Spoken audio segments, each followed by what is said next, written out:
Should you delete a bad video? Should you remix your videos into shorts? Should you live stream if no one's watching? Why shouldn't you share your email address? And do longer videos actually make more money? Those are just some of the questions that we're going to be tackling in this video today. In fact, I've picked out 15 of the top questions that I got on my channel. And by the way, if we haven't met, my name is Kevin Colby. So let's dive in. First question is, this was in regards to a video I did when I was talking about certain settings, and they were asking, what does allow embedding mean in this context? So you have the option to allow somebody to embed your videos. Now, when I say somebody, it could be you as well. So let me give you a couple of scenarios. Let's say you have a blog post, and on your blog site, you want to embed your YouTube videos. Well, you would have to enable embedding on the video. And this is done on a video by video level. I had to double check this. I thought you could set it in the default settings. You can't. Come on, YouTube. That would be a lot easier to do. But you do it on a video by video basis, which probably isn't bad. So when you allow embedding, it allows you or anyone to embed. So if you ever go to a YouTube video and you click on the little share button, one of the options will be to embed. So let me show you, since we're talking about it, where you have to find it. So this is just a video. When you go to details, you see right over there, you'll scroll down and you see allow embedding. I always do this because, again, I'm okay if somebody wants to embed the video because I'm going to get credit for it, my channel and things like that. This is completely different than downloading a video, which people will do sometimes and not ask, and that's just wrong and goes against all the terms of service. But this is how you would do it. That's why you would want to do it if you want to allow you yourself or somebody else to embed it on a website. If a video's content does not align with the channel's primary focus, for example, a review channel featuring a video on unrelated topic, would it be better to create a separate channel for such content or keep it on the same channel? So I'm not against having multiple channels, but if you're just starting out, probably if you've been out at it for quite some time, I would focus on one channel. YouTube is hard and there is no easy mode, and it's not easy. I mean, you can grab a phone and record something and just post it. That can be easy. But I would be very careful about, well, I don't think this really fits what I'm doing, so I'll just start another channel. Well, another channel is going to take more effort. Now, I'm talking to people like me that are solo creators. Whether you're doing this as part of your business or your nonprofit or your personal brand or for fun, if you've got a team, it's a totally different, but I'm not probably talking to people that have teams. Starting another channel just because it might not fit, I think is going, no, it's not, I think, it will increase your workload because now you've got a second channel to focus on, to think about thumbnails and optimization and all the other stuff. I wouldn't. I know of some cases where people have done complete, what would it be, 180? Would that be a circle? 360? What, a 90-degree pivot on their channel, and it's been okay. My recommendation is, especially if you're still growing, and aren't we all, is just try things and see what happens, because what you may do is realize, oh, viewers are gravitating to more of that, and I enjoy it. That would be my recommendation. Hey, Kevin, I'm wondering, can I make videos before I get my YouTube channel started and save them for later? Absolutely. In fact, that's not a bad idea, with a caveat. So many of these come with a caveat. But if it helps you to get some videos under your belt and then upload them and then you want to launch, absolutely. A little different than podcasting. I don't know if it's still this way because I've had a podcast for a while. But from what I understand, Apple Podcast was the only place for a long time, and I think you had to have several episodes before they would deem it, oh, this is going to be a podcast, and then they would, release it to the world. But if you're just wanting to do a bunch of videos to help you, that's fine. Here's the caveat, though. If you do too many and you start striving on, well, maybe they're just not good enough, then I could see the opposite of happening of they're just not good enough to release. But if it helps you stay in the flow, it's also called batching sometimes. Maybe wherever you are in your life or whatever, it's easier for you to sit down on a day and, do 4 or 5 videos and get those up and going. But yes, can you do that before you start your channel? absolutely. And if that's what helps you start your channel, then do that. Next question, love your videos. Thank you so much. How do you know when to mark a video as a regular video versus a podcast? This is a great question, and I think it really comes down to personal preference. Now, can anything be a podcast? Yeah. Should anything be a podcast? Or should I say, should everything be a podcast? No, probably not. But again, with YouTube going really big into podcasts and being now the #1 source of podcasting, and I did a whole video where I was talking about that and some other things. You ought to watch that. I'll put a link to that down below. I think it really comes down to your audience and what you want to do. I will say this, having the option to have a podcast on YouTube in terms of what you do is huge for your channel and your viewers. So let me show you this. I'm going to do a deeper dive, but here's the short version. If you notice, here's a video I did. Podcast is really a playlist. That's what it is. And if you notice, I have this one now into 2 playlists, which, by the way, you can do that. And notice one of them is Kevin's Talking About, which is my podcast. So on this video right here, I indicate that, yes, I want that as part of my podcast. And notice YouTube is calling it a podcast because I'm calling it a podcast, and it automatically puts it there. The question of how and when, it's kind of a personal thing, but it's easy to do if you want to do that. All right, next question. What do you think about remixing your own videos into shorts? It's so easy to make shorts jokes here. Yes, why not? I mean, if you're wanting to do shorts, absolutely. Why not? I mean, if you've got a video of any length and then you want to remix it, because there's even a setting on there where you can allow others to remix it, and your channel gets credit for that. So you don't have to worry about, oh, wait a minute, somebody's downloading my video. No. You get credit for that. But sure, if it helps you, absolutely, positively, market, or not market, well, you can market yourself, but you can also then remix that into shorter videos if you're wanting to create shorts. So that's a whole different discussion. I'm not big on shorts, but yes, you absolutely can do that.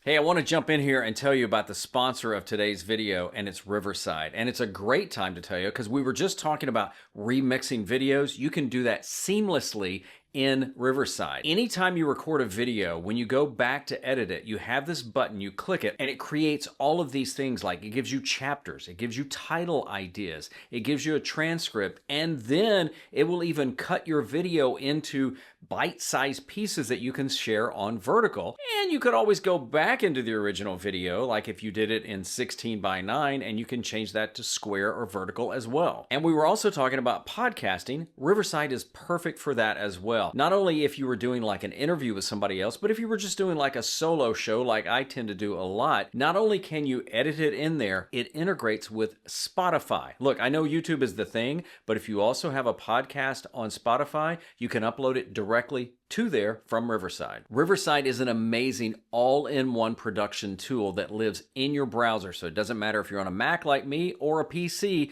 you can still use Riverside. And it really doesn't matter what level of creator you're on, if you're a pro level or you're just starting out. So if you want to give Riverside a try, use my code Kevin Colby and you can save 15% off any paid plan. There's a link down below. You ought to try Riverside today. Next question. This is about live streams. If you don't have a lot of subscribers, could you still live stream? Would it be odd going live when no one is watching? And then how do you interact with your audience? This is a fantastic question. And it's the old thing about, well, if I go live and nobody's watching. First of all, I love live streaming. Wrote a book on it. Live streaming made easy. I'll put a link to that down below if you're curious about that. I love live streaming, just lifestyle right now. It's just harder for me to go live, but I love live streaming. You go into it with the idea of what's the point of it. So most views on live streams occur on the playback. Now, are there exceptions? Yeah, there's exceptions to most rules or most things. But if you have a mega huge channel, this may be different, but most of us don't. And if you are live streaming and you're thinking about the replay, then it really doesn't matter if anybody is watching at that point. And it doesn't matter how many subscribers you have or viewers or things like that. Live streaming is a great way to get comfortable on camera. It's a great way to present something quickly. It's a great way to just, start creating content, because the thing with a live stream is when you're done, as long as you don't take that video down, it's a video on top of that. So you kind of get a twofer. You do it live, and it's as a live video, and then you can also use it as a produced video at that point if you want to. Going back to the other question about remixing, you could take the live video and remix that into shorts as well. So I think the key though is when you go live as if somebody is watching, even if no one is. Because if the person is watching that on the replay and they don't feel like you're connecting with them because you're waiting for somebody to show up, then they may bounce, and that is not going to help you at all. Kevin, what are your thoughts about doing tutorials as a series, like 10 to 15 minutes each, then combining all episodes into one long video? I think it's a fantastic idea, and I would encourage anybody to doing that. If you have a series of videos that could work as a long video, absolutely, because that's another piece of content. So let's say you've done a series that has 5 videos in it, and then later you think, well, wait a minute. All of those they work as individual videos, but then they could work as one long video. Do that because it's different content. Now you may say, well, but what if they've already seen it? Well, the chances of somebody seeing everything we do is so slim. Think about your own viewing habits. How many channels do you subscribe to? Do you watch everything they do? Do you watch everything all the way through? Would you remember, if they've done 100 videos, their second video? You see where I'm going with that? So yeah, it's absolutely a great idea if you've got a series of videos and you want to combine them into a long video. I'm actually thinking about doing this with these Q&As, is at some point, could be the end of the year, I do a mega long, like every question ever asked about YouTube or something like. I mean, that's I'm just throwing that out there, but I could do that with this as well. You could do the reverse. You could do one long video that's a teaching video and then cut that into smaller videos. Here's an example. So when Shorts first came out, I did a live stream with 2 of my friends and other creators, Shelly Saves the Day and Desiree Martinez, and we talked about Shorts. But why I went into it knowing of several things we wanted to talk about, like thumbnails were a big deal at the time and other things. So we did the live stream as one big live stream, and then later I cut that into, I think, 4 or 5 different videos, and each one just had to do with one question we tackled. And you know what? Most of the shorter videos that came from the long did way better than the long. So absolutely, it's a great idea. Can I use iMovie to edit? No. I'm just joking. Yes, absolutely. In fact, if you're not used to editing, but you want to start editing, there's nothing wrong with that. I love editing. And you're on a Mac, I always recommend using iMovie. It's basic, but it's got some really cool tools in there that some of the pros want to poo-poo on because, it's iMovie. You can cut a movie on there. You can do a documentary. You can do whatever you want. So yes, if you're new to it, even if you're not, what the heck? And you want to save some money on Final Cut. I use Final Cut, but I love Final Cut.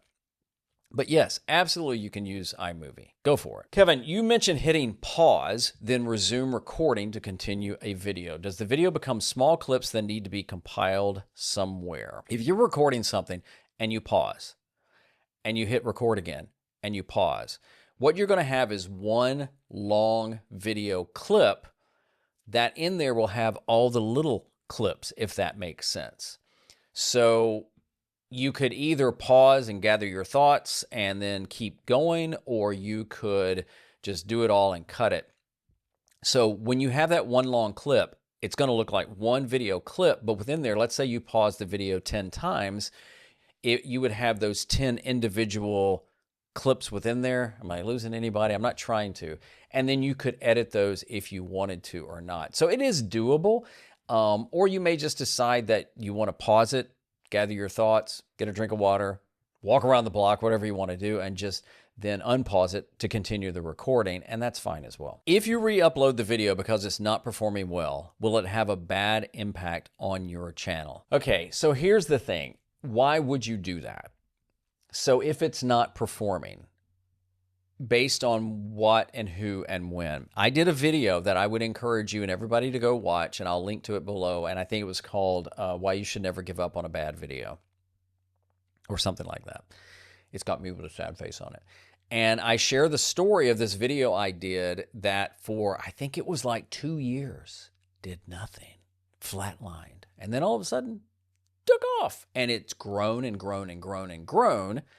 So think about this. If I had put that in the category of, well, it's just a bad video, let me take it down and re-upload it. And I've seen people float this idea out there, but at what point would I have killed that video? You see where I'm going with this? I really hope you watch that video, because I think it's going to change your mindset on, well, it's not performing, let me just delete it and re-upload it. That doesn't do anything magic in YouTube world. And I've seen people share this like it's a hack and a tip, and it's just that. This like, well, if your video is not performing, just delete it and re-upload it. Like, don't do anything different, just re-upload it, and magically it'll just find the audience. And it doesn't work that way. YouTube can be a long journey. Look, I love it if a video takes off when I first upload it. Most don't. And especially if you're like a how-to channel, like 100% search-based, those things take time to take off. And sometimes they may just not take off. So no, I would never, ever delete a video just because you think it's not doing well to re-upload it and hope something magic's going to help him. Because you know what? You may have killed it by just deleting it. And no, it's not going to hurt your channel, but I would put that time into producing new content. When recording yourself, how do you see the camera output on your screen? Does it go directly into the software you use? Great question. And yes, it depends on what you're using. So like if I'm recording straight to camera, both of my Canon cameras, one has a flip up screen and one has a flip out screen. So I can see myself on the screen. Typically when I'm using my phone, I use the selfie camera. Yes, this one is better. I hear you. But you know what? I can also see myself, and I'd rather make sure I'm in the frame than my head's chopped off.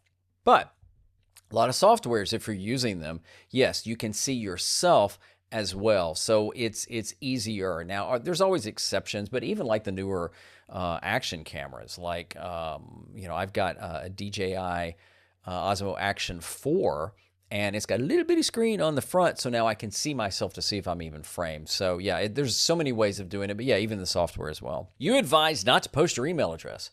So how do you make friends with people who tune into you here? Well, we got to define friends, right? So here's the thing. The reason you don't want to share your email, it's not just any email.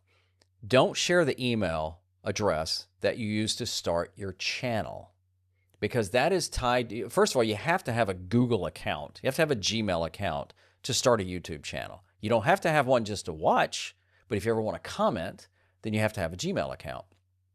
If you use, let's say you start a Gmail account that's zippydoodah@gmail.com, and you use that to start your YouTube channel, and that's the email you share with everybody, then you're just kind of leaving the door cracked open for somebody to be able to get a hold of that email address. And if they have that, there's potentially a way they can get a hold of your YouTube channel.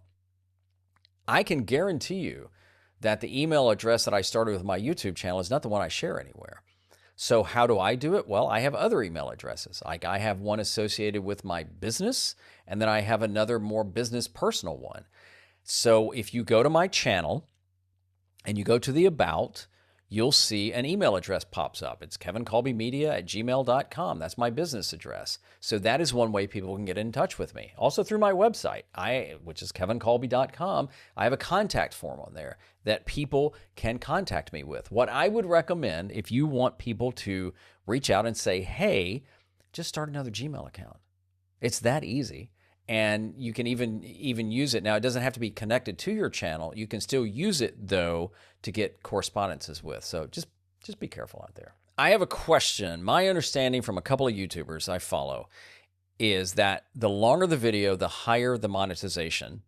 Do you know anything about the relationship between length of video and monetization? Well, yes. If you're in the partner program, then you have the opportunity of ad placement. And any videos over 8 minutes, is it 8 or 8.5 minutes?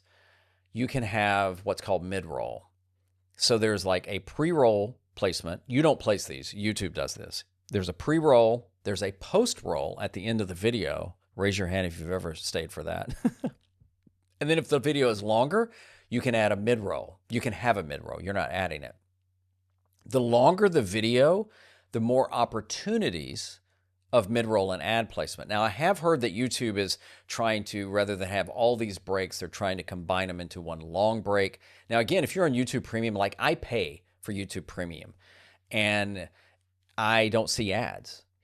But if you do have ads, that is a way of doing it. So yes, in theory, the longer the videos can have more ad potential, but advertisers still have to be able to be interested in what you're doing. So at times it's more topic driven, the possibility of making money, if that makes sense, based on the ads and things like that. But yeah, in theory, longer videos can make more money, but it's always not just a guarantee. Kevin, do you think another personal watch of my video before I upload it to check it for any little mistakes to correct? Would you advise on this? Yes, and I actually covered that in a video as one of the steps that I use, and I'll put that down, the video for that down below. Yeah, I watch back all of my videos before I post it. This video, I will watch back. Now, I may watch it back at a faster speed, but I think it's always good just to watch it one more time before you upload it. So you may catch a mistake, or you may go, well, I think I could say that better, or just to make sure that there's not a glitch in the video, because I used to not do this as much, and I uploaded a video and there was a huge glitch in it and there was nothing I could do with it at that point. But actually I had not published it, so it was still unlisted, so I could delete it, re-upload it, but that's a hassle, right? I also think it's good to preview your video as much as you can do this as a viewer. So watch it, try and kind of distance yourself from the creator part and watch it as a viewer and just see, does it make sense? Don't strive for perfection. That'll just drive you nuts. But anyway, yes, I agree with it. Do you have a video on what is more important to have? Views, watch hours, or subscribers? Which are more important toward monetization? So to get into the partner program, you need 1,000 subscribers and 4,000 hours of watch time, and it's over a 12-month period. Now, there's actually a tier before that where I think is it like 500 subscribers, but it's not in the partner program. You just unlock some things. I think it's like super chat and some things like that. But to get into the partner program where you have access to everything, you have to have 1,000 subscribers and 4,000 hours of watch time. But you bring up a good question. If you're just thinking about monetization, then those are the requirements. So you could have a gazillion views, but if you have 99 subscribers and it's under, what YouTube is looking at for monetization for the partner program are the views, are the watch hours and the subscribers. What I'm going to argue is that while subscribers are great, and I love it when people subscribe, and if you want to subscribe, I'm not going to fight you on it. But sometimes what I think is just as important are the views and the watch hours. For example, I've got a friend that's in the DIY space, great videos. He does stuff I can't figure out. And he's got, as of recording this, around 20,000 subscribers, which is great. He's got he's got right at 10 million views. 10 million views. And if you think of your own viewing habits, do you subscribe to every channel that you watch a video on that you've never watched before? I mean, I can't even tell you sometimes why I subscribe. Sometimes it takes one video, sometimes it takes a bunch of videos, and there are channels I watch some of their stuff and I've never subscribed to. So again, there's two ways of looking at it. If you're trying to think about monetization in the partner program, those are the guidelines right now. 1,000 subscribers and 4,000 hours of watch time. But when you start thinking about the other things that aren't bad, it's views. And then I think watch hours and watch time is important too, is how long people are staying with you. I'm not into all the hacks and all these little things to try and get people to watch longer. I think you focus on the content and the value. So I hope you got some cool ideas out of these questions, and you can always leave your question below or any of the videos, and I'll do my best to answer it. Thank you so much for watching, and I'll see you in the next video.